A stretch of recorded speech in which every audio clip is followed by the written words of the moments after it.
جمیل صاحب نے کلکتہ انڈیا سے پوچھا ہے کہ حمل روکنے کے لیے آج کل مارکیٹ میں طرح طرح کی چیزیں آ چکی ہیں، ہمارے بہت سے مسلمان بھائی ان چیزوں کو اختیار کرتے ہیں، وقتی طور پر ایسا کرنا صحیح ہے یا نہیں؟ یاد رکھیں کہ کوئی مجبوری اور عذر ہو تو عارضی منع حمل کی تدابیر اختیار کرنا جائز ہے، لیکن مستقل بنیاد پر تولید کی صلاحیت ہی ختم کر دی جائے مرد یا عورت سے، یہ حرام ہے، یہ ناجائز ہے۔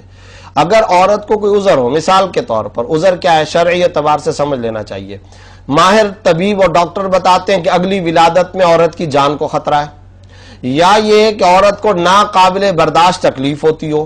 یا اتنی شدید کمزوری ہے کہ اگلی ولادت کے اندر اس کو شدید بیماری یا موت کا خطرہ لاحق ہو سکتا ہے۔ اگر اس طرح کا کوئی معاملہ ہے کہ شدید کمزوری ہے، ناقابل برداشت تکلیف ہے، یا اگلی ولادت کے اندر جان کا خطرہ ہے، ایسے خطرات اگر ہیں تو پھر منع حمل کی عارضی تدابیر کو اختیار کرنا، جیسے انجیکشن ہے، جیسے ٹیبلٹ ہے، جیسے ٹیکے ہیں وغیرہ وغیرہ، ان کی گنجائش ہے۔ لیکن یاد رکھیں پریگننسی کو ختم کرنے کی جو مستقل طور پر تولید کی صلاحیت کو ختم کر دینا ہوتا ہے وہ شرعاً حرام ہے، چاہے وہ مرد سے تولید کی صلاحیت بالکل یہ ختم کر دے یا عورت سے، یہ ناجائز ہے اور یہ حرام ہے، اس سے بچنا ضروری ہے۔